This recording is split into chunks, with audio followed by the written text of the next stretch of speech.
Related एक महत्त्वाचा update आलेला आहे की DMRच्या सेवा प्रवेश नियमात काही बदल करण्यात आलेला आहे आणि त्याच्या रिलेटेड महाराष्ट्र शासनाचं एक राजपत्र आलेलं आहे. कालच आलेलं आहे ॲक्च्युली, काल व्हिडिओ नाही बनवू शकलो. तर बघा त्याच्यामध्ये काय चेंजेस काय झाले, तर सगळ्यात महत्त्वाचे जे चेंजेस झाले तर बघा हे ते राजपत्र आहे, महाराष्ट्र शासन राजपत्र.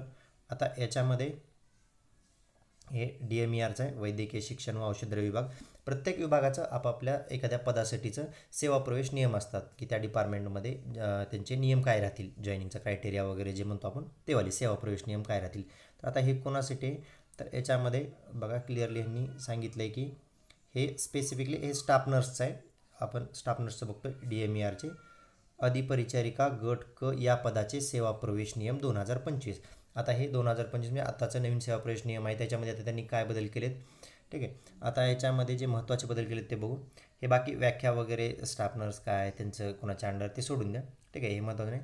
नियुक्ती मार्ग याच्यामध्ये बघा जे एजचा क्रायटेरिया आहे तो आणखीन पण तोच आहे, 18 वर्ष यांच्यासाठी आपला जे ओपन मिनिमम 18 वर्ष एज तुमचं, आणि मॅक्झिमम फॉर्म कधीपर्यंत भरू शकतो की जे मग ओपनवाले 38 वर्षापर्यंत, आणि जे रिझर्व कॅटेगरी आहे ते 43 इयर्सपर्यंत. कोणती रिझर्व कॅटेगरी असेल, SC ST OBC NT VJ जे कोणी असेल रिझर्व कॅटेगरीचे 43पर्यंत फॉर्म भरू शकतात. त्याच्यानंतर शैक्षणिक अर्हता एज्युकेशन क्वालिफिकेशनमध्ये बघा त्यांनी मान्यताप्राप्त संस्थेतून जनरल नर्सिंग मिडवायफरी म्हणजे GNM किंवा bachelor of science BSc nursing किंवा पोस्ट BSc तिन्हीपैकी कोणतंही चालेल. म्हणजे मिनिमम क्वालिफिकेशन तर त्यांचं GNMच आहे, आधी पण जे होतं तेवालंच तुमचं एकतर GNM किंवा BSc किंवा PB कोणतंही चालेल. ठीक आहे, हे राहील. त्याच्यानंतर जो महत्त्वाचा बदल केला आहे तो बघा हा वाला आहे 4 नंबर. यापैकी नामनिर्देशित नियुक्तीचे प्रमाण 100% राहील, त्यापैकी स्त्री व पुरुष यांचे प्रमाण अनुक्रमे 80-20 राहील. आता याच्यामध्ये 80-20 याप्रमाणे राहील. आता हा सगळ्यात मोठा बदल झालेला आहे इथं DMRमध्ये की याच्या आधी आपण 80-20चा क्रायटेरिया बघितला होता, तो सेंट्रल गव्हर्नमेंटला होता, ज्याच्यामध्ये 80% हे फिमेल आणि 20% मेल असा क्रायटेरिया होता. त्याच्यानंतर आपल्या स्टेटमध्ये जर म्हणलं तर 90-10चा पण क्रायटेरिया आहे, पण 90-10चा कुठं आहे तो DHSला आहे. DHSमध्ये पण कसं 90 फिमेल आणि 10% मेल असा क्रायटेरिया होता. तर DMERला आतापर्यंत असा काही क्रायटेरिया नव्हता, पण आता हे नवीन सेवा प्रवेश नियमानुसार यांनी सांगितले की आता याच्यामध्ये पण सेंट्रल गव्हर्नमेंटप्रमाणे 80-20 क्रायटेरिया राहील. म्हणजे 80% फिमेल आणि 20% मेल हा क्रायटेरिया राहील. म्हणजे इथून पुढे आता DMR भरती आपण येणार आहे म्हणतो इतके दिवस झालं, तर हा सेवा प्रवेश नियम ऑब्व्हियसली त्याला पण लागू होणारच आता, की याच्यामध्ये पण 80% फिमेल्स असतील जागा, जे काही व्हॅकन्सी निघतील त्याच्यापैकी 80% म्हणजे 100 जागा निघाल्या तर 80 या फिमेलसाठी रिझर्व असतील आणि 20 या मेल कॅन्डिडेटसाठी रिझर्व असतील. ठीक आहे, त्याच्यानंतर महाराष्ट्र परिचर्या, त्याच्यानंतर आणखीन क्रायटेरिया काय, महाराष्ट्र परिचर्या परिषद मुंबई येथे नाव नोंदणी म्हणजे रजिस्ट्रेशन, तुमचं रजिस्ट्रेशन तर लागेल सर्वांना. त्याच्यानंतर नेक्स्ट परीक्षाधीन कालावधी म्हणजे प्रोबेशन पिरियड. ठीक आहे, प्रोबेशन पिरियड हा संबंधित प्राधिकरण जास्तीत जास्त 1 वर्षापर्यंत वाढवता येईल आणि 1 वर्षाचा कालावधी असेल. DMRमध्ये किती 1 वर्षाचा कालावधी. ॲक्च्युली याच्या आधी 2 वर्ष DMRमध्ये होता, पण आता यांनी सेवा प्रवेश नियमामध्ये सरळ काय सांगितले की आता DMRचा पण प्रोबेशन पिरियड किती असणार आहे, 1 वर्षाचाच. ठीक आहे, 1 इयरचा प्रोबेशन पिरियड आहे. त्याच्यानंतर हिंदी व मराठी भाषा हे कॉमन आहे. तुमचं जर 10वी-12वीला मराठी हिंदी सब्जेक्ट नसेल तर तुम्हाला हे लागेल, त्याची विद्यार्थी मंडळाची तुम्हाला परीक्षा द्यावी लागते ते. त्याच्यानंतर संगणक अर्हता तुमचं MSc IIT झालेलं पाहिजे, नसेल तर तुम्ही नंतर पण देऊ शकता, पण तुम्हाला MSc IIT लागेल, आणि लहान कुटुंबाचं प्रमाणपत्र. ठीक आहे, त्याच्यानंतर नियुक्तीसाठीच्या अन्य अटी वगैरे, बदलीची तरतूद. ठीक आहे, त्याच्यानंतर तुम्हाला बदली करू शकतात आधिपत्याखालील, म्हणजे विभागाच्या आधिपत्याखालील जे काही महाराष्ट्र राज्यातील कोणतेही शासकीय वैद्यकीय महाविद्यालय असेल, मेडिकल कॉलेज, तिथे तुमची बदली होऊ शकते. त्याच्यानंतर ठीक आहे, अन्य आदेश लागू होतील, हे कॉमन पॉईंट आहे आणि हेच इंग्लिशमधून दिले खाली. तर आता याच्यामध्ये जो मेन पॉईंट आहे जे आपण चेंजेस झालेला आहे, बाकी सर्व तर सेम आहेत. तर सगळ्यात पहिलं की 80-20 वाला रेशो. आता याच्यामध्ये जो आपण बघितला हा वाला 80-20 वाला रेशो, तर 80-20 आता इथून पुढे जे काही DMR होईल त्याच्यामध्ये 80-20चा रेशो राहील आता. म्हणजे आता याच्यामध्ये आणखीन एक बघा, 80-20चा आता हे मेल कॅन्डिडेटसाठी वाईट बातमी आहे की त्यांना आता जागा खूप कमी येतील. कारण कसं होतं, 80-20 जरी झालं आता, म्हणजे समजा एक एक्झाम्पल की 100 जागा आहेत, ऑब्व्हियसली त्याच्यामध्ये आता 80 तर क्लिअरली फिमेल्सला जातील आणि 20 या मेल्सला जातील. मग आता 20 जरी मेल्सला गेल्या, आता या 20मध्ये परत आणखीन डिवायडेशन होणार. आता चला 1000 जागा पकडू आपण. 1000 जागा जरी भरती निघाली, त्याच्यापैकी 800 या जागा फिमेलला जातील आणि 200 ह्या मेलला येतील.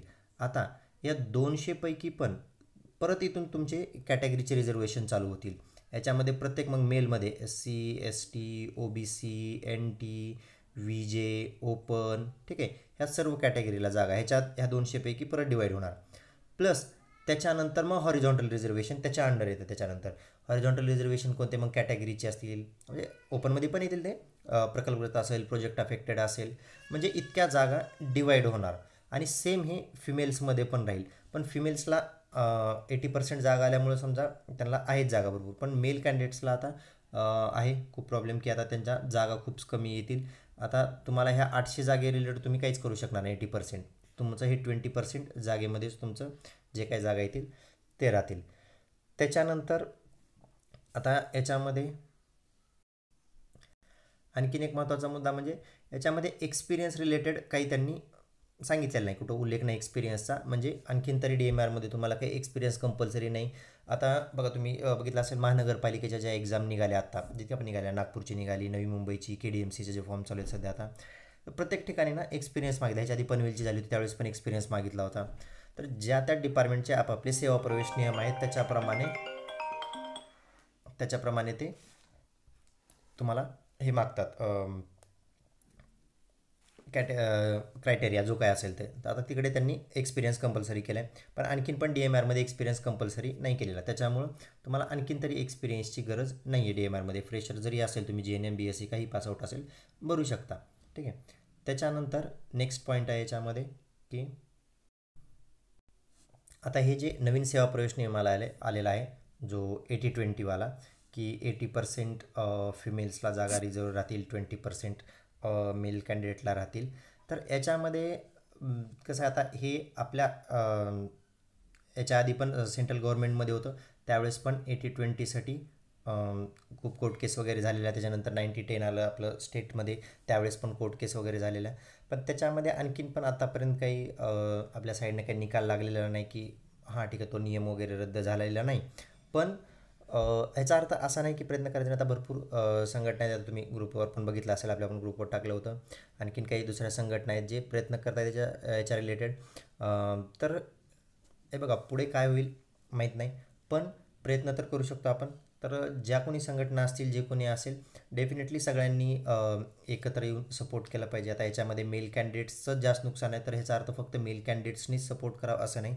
तर मी या व्हिडिओच्या माध्यमातून सगळ्यांना हे सांगेल की फिमेल कॅन्डिडेट्स जरी असतील तरी सगळ्यांनी सपोर्ट करा. कारण असं नाही की मेल कॅन्डिडेट आहेत म्हणजे त्यांना कमी, फिमेल कॅन्डिडेट्सला जास्त जागा मिळते असं काही नाही. तर इक्वेलिटी राहील बेटर कधी पण. तर मेल कॅन्डिडेट्सला पण चान्स मिळाला पाहिजे, असं नाही की फिमेल कॅन्डिडेट्सला जास्त रिझर्वेशन मिळेल. त्याच्यामुळं फिमेल कॅन्डिडेट जरी असतील तरी माझं सगळ्यांना हेच म्हणणं राहील की सर्वांनी सपोर्ट करा. जे कोणी संघटना असतील, जे कोणी असतील, याच्या रिलेटेड जे कोणी प्रयत्न करतील, ठीक आहे. इवन मी पण त्या गोष्टीला सपोर्ट करेन. मी पण ग्रुपवर टाकलेलं आहे याच्यावर. आता या पण व्हिडिओमधून मी ते सर्वांना सांगतो आहे की सर्वांनी एकत्र येऊन प्रयत्न करा. होईल नाही होईल ते मलाही माहीत नाही किंवा कोणालाही माहीत नाही. जे कोणी प्रयत्न करत आहे त्यांना पण माहीत नाही की हां 100% हा रूल रद्दच होईल किंवा चेंजेस होईल, माहीत नाही. पण डेफिनेटली प्रयत्न करून बघू, जे काय होईल ते पुढे मी अपडेट देतच राहीन. पण सर्वांना हे सांगेन की सर्वांनी प्रयत्न करा. आता मेल कॅन्डिडेटसाठी हां ठीक आहे, फिमेल कॅन्डिडेटसाठी चांगली गोष्ट आहे, पण मेल कॅन्डिडेटसाठी वाईट बातमी आहे की आता जागा खूप कमी येतील. आता जी काही नेक्स्ट भरतील त्याच्यामध्ये मेल कॅन्डिडेट्सला जागा खूप कमी राहतील. पण ह्याचा अर्थ असा नाही की आता नर्सिंगच आता काही करून फायदाच नाही. आता मी ग्रुपवर पण बघितलं खूप साऱ्या कॅन्डिडेटचं डिस्कशन तेच चालू होतं की हां आता नर्सिंग करून फायदाच नाही, हे नाही. पण ठीक आहे, आता तुम्ही केलं आहे ना नर्सिंग, आता नर्सिंग केलं तर आता याच्यामध्ये तुम्ही हे घालण्यापेक्षा, जास्त विचार करण्यापेक्षा तुम्ही जास्त स्टडीवर फोकस करा. आता ऑब्व्हियसली मेरिट खूप हाय लागणार, कारण मेल कॅन्डिडेट्स जागाच कमी असतील, त्याच्यामुळे मेरिट खूप हाय लागेल मेल कॅन्डिडेट्सचं. ठीक आहे. तर मेल कॅन्डिडेट्सला जास्त एफर्ट्स घ्यावे लागतील, जास्त प्रयत्न करावा लागेल. बाकी तर हे साईड बाय साईड आता हे प्रयत्न चालूच राहतील. रूल रद्द करण्याची मागणी वगैरे ते चालू आहे. आता बघू, आपण सर्व सपोर्ट करू. पण मेल कॅन्डिडेट्सला मी एवढंच सांगेल की तुम्हाला आता डेफिनेटली पहिल्याच्यापेक्षा जास्त मेहनत करावी लागेल, जास्त एफर्ट्स घ्यावे लागतील याच्यासाठी आता. प्लस आता सेवा प्रवेश नियम आले आहेत, तर आता ऑब्व्हियसली खूप दिवस झाले पेंडिंग होतं की DMR भरती येणार आहे येणार आहे येणार आहे. तर लवकरच आता DMR भरती पण येईलच आता. पण मेल कॅन्डिडेटसाठी थोडं आता डेफिनेटली हार्ड जाणार आहे पहिल्याच्यापेक्षा. बाकी जे काय अपडेट येईल मी पुढे तुम्हाला इन्फॉर्म करेन. पण सध्या जे हे आलं होतं राजपत्र, जे कालपासून मला खूप सारे कॅन्डिडेट्सचे जे मेसेज कॉल येत होते की सर तो नियम लागू झाला आहे का, तर हो, राजपत्र आलं म्हणजे ऑब्व्हियसली हा नियम डेफिनेटली आता लागू होणार आहे. तर फिमेल कॅन्डिडेटसाठी आहे चांगली, पण मेल कॅन्डिडेटसाठी ही थोडी वाईट बातमी आहे. तर बघू आता पुढे काय होईल. पण स्टडी तुम्हाला जास्त करावं लागेल मेल कॅन्डिडेटला पहिल्याच्यापेक्षा. ओके, चला. याच्या व्यतिरिक्त आणखी जे काही अपडेट्स येतील ते मी पुढे डेफिनेटली सांगत आहे. डिस्क्रिप्शनमध्ये ग्रुपची लिंक आहे, तिथे जॉईन करून तुम्ही विचारू शकता.